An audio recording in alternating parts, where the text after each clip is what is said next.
Welcome back to another episode of the Grace-Filled Leader podcast. I hope you tuned into episode number 124 with Shayna and Vanessa from the Financial Coaching for Women podcast. It was so good. They truly are your budget besties, and that conversation inspired me to think more about how time and money and how we manage both are so similar. So today we're talking about some of the principles around budgeting money and applying that to the concept of budgeting your time. Folks, I spent over 40 years stuck in patterns of people-pleasing, approval-seeking, and perfectionism, trying to find fulfillment the world's way. It wasn't until I experienced the transformational power of the Holy Spirit through Christian life coaching that my way of being was completely changed. What I couldn't do on my own in over 40 years, God did in just a few months. He often works best through other people in our lives. If God is laying it on your heart to try a different way and you don't know where to start, you can keep struggling on your own, or you can invest in yourself and partner with a Christian life coach. I'm not exaggerating when I tell you that it changed the trajectory of my life. If my story resonates with you, I would be honored to partner with you in your own journey. Go to gracefilledleader.com to learn more. That's Grace, Grace, filled, Filled, leader.com. Welcome to the Grace-Filled Leader podcast. Do you want better work-life balance? Do you get stuck in patterns of perfectionism and people-pleasing? Have you always been an overachiever but never really felt good enough, no matter how much outward success you achieve? Do you want more time for the things that matter most? Well, you are in the right place. Here on the Grace-Filled Leader podcast, we focus on spirit-driven success and share the secrets to having better work-life balance as a busy woman in leadership. Here you will learn how to set boundaries like a boss, find peace of mind, and reclaim your time for the things that matter most. Hi, I'm Tanya, a wife, mom, leader, and certified Christian life coach. For most of my life, I tried to find worthiness through achievement. I spent decades people-pleasing and pouring myself into my work. I was looking for my value through the approval of others. This led me to feel burned out, empty, and exhausted. I had no time or energy for myself or my family. I realized that I was wasting time and energy looking for validation in all the wrong places. But my life changed when I finally surrendered and God showed me a different way. It is my mission to help you start living the abundant life God has for you. If you're ready to become fueled by grace and find freedom from people-pleasing, if you're ready to multiply your time and impact as a Christian woman in leadership, this podcast is for you. Roll up your sleeves, sister friends. It's time to get after it. Okay, so I get really nerdy sometimes when it comes to balancing my checkbook, and I'm getting just about as nerdy with balancing my schedule. If you think about the two resources that tend to drive our everyday lives, what are they? Time and money. I would argue that time is ultimately the most valuable as it's a finite and non-renewable resource.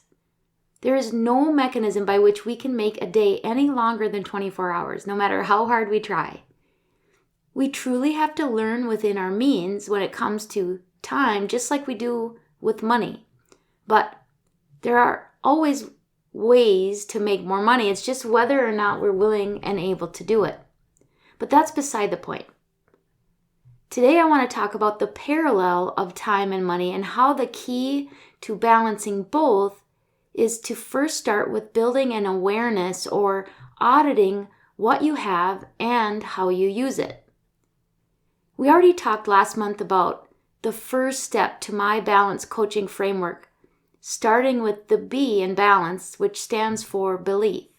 You have to believe that the life you want is possible, and you have to deal with the beliefs that are holding you back from where you want to be. Well, this month I want to take some time to talk about the next step in my balance coaching framework, which is the letter A in balanced, and the A stands for assessing or auditing. We need to assess what we have for resources, how we're spending it now, and where we want or need to be spending it going forward. Let's use the money analogy that Shana and Vanessa talked about as a first step to budgeting. The first place to start is to get it all out on paper.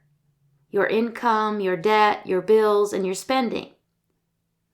Now, to do the bills and the spending part, you really need to audit where you're currently spending your money. And it's best to do that for 60 or 90 days if you can. Similarly, with time, the best place to start is to audit your time. Now, this can be a little tedious and does take a little extra time and intention up front, just like when you start budgeting. But it's important to get it out on paper. There are a couple of ways that I teach people how to audit their time. There's the standard time audit, in which you literally track your time when you wake up, from the time when you wake up, what you're doing from the time you wake up to when you go to sleep. And it's best if you can get at least a good week's worth of data. And the key is to be honest and detailed if you truly want the truest picture. And no judgment here, it is just data, so keep that in mind. I actually have a free template on my website that you can use to audit your time using this method. If you go to gracefilledleader.com, click on freebies, and you can scroll down and find the link to the time audit tool. And there are instructions on the spreadsheet as to how to do it. And then you can also find the link to that freebie in the show notes. So either place, the website or the show notes. Now, because I coach women who are typically overwhelmed, overfunctioning, anxious, and they already feel like they have no time, sometimes this method can feel a bit daunting to start, and they may not want to start, or they procrastinated. So if that's the case, and if you just can't bring yourself to document every bit of time, which I still believe truly is the best method eventually, a good place to start is to sit down and create a list of everything you're responsible for or have committed to that falls outside your normal workday. So not necessarily every half-hour time block, but just truly listing out all of your kind of activities outside of work.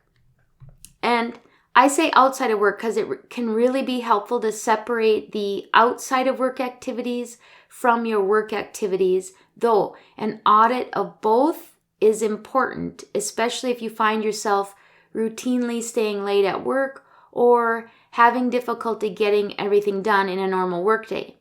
So, starting first with the non-work related stuff, sit down and just list out all of the extracurricular duties or activities you are doing and how much of a time commitment they are each day, week, or month. And again, don't start analyzing it beyond just getting it down on paper. Now I want you to list out each day of the week and write down how many awake hours you have outside of work, and make sure you figure in your drive time to and from work when you're subtracting out your work hours. This time that you are listing out is like the income strategy when it comes to budgeting. Not the income strategy, sorry, the income category when it comes to budgeting. So income is like the money that you have coming in. So with time, it's the money you have available to you outside of work to deal with. The responsibilities and the activities are like the bills and the spending categories on a budget. They are the things that you have to spend the time on. Now let's talk about the savings category. Just like with our money, many of us make a decent income, but we seem to spend everything that comes in and have nothing left to save for bigger things that we want to do or have. The same is true with our time. If we are not intentional about budgeting our time, there are really important things that we would like to be doing that we never or rarely make time for. So the equivalent of the savings category on a finance budget is going to be our list of things that are really important to us and we want to make time for, but we tend to, quote, run out of time and we don't consistently make time for it. This might be date night with your spouse, family time, workout time, rest time, play time. So you want to make a separate list of those things and how much time in your ideal week you would like to spend on those activities. So for today's episode, we're going to just focus on your personal time away from work, like I said. And that was probably overwhelming enough. Even though it isn't a very long episode, let's just review the tasks that we've associated with assessing or auditing your time. So, number 1, you can either use my time audit template and take inventory of how you're spending your waking hours, or make a list of your commitments and responsibilities outside of work. So this is, remember, kind of your bills and your spending categories. Number 2, if you're doing the list method, next to each item, make note of how much time it requires of you each day or week or month, and be realistic. Err on the side of more time than less, as we usually underestimate the time required. Next, for each day of the week, write down how many personal awake hours you have before, after, or outside of work. Again, be realistic and be sure you account for commute time when it comes to considering your work hours. Finally, make a list of the things that you want to make the list but often do not. And next to each of them, write how much time you would like to spend if you could. So we have the auditing of the spending of your time. We have the listing out or the calculating of how much time that costs you. We have the available time outside of work, which is kind of like our income category of time. And then we have our savings category, or the things you want to be able to do with your time that you're currently struggling to make the time for. So I'm going to leave you hanging a little, and while we will continue this conversation, we'll actually probably talk more about this in the coming week, about what to do with these lists. For now, I just want you to focus on gathering the data. You will already start to probably build some awareness, but try not to cast judgment on yourself as you start to make these lists and categories. Just record the data. And don't feel like you have to sit down and do this all at once. Take the week to do it. Keep the notebook handy and just add to it as you notice or think of things. The key to this is just really starting to build awareness. So there you are. My takeaway action step for you today is get it out on paper. Using money terms, you're going to get out the income, spending, and saving. In other words, the time available to you, the time you spend, and the time you desire to spend. The goal here is twofold. We want to get things out of your brain and onto paper where we can actually work with it. Also, just be curious and aware as you gather this data. What do you see? Do you see any patterns?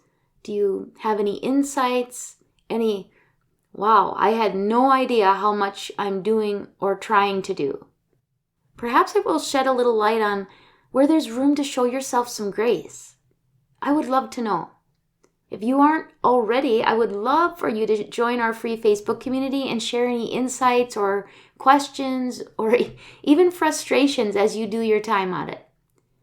You can go to gracefilledleader.com/community or just click on the link in the show notes.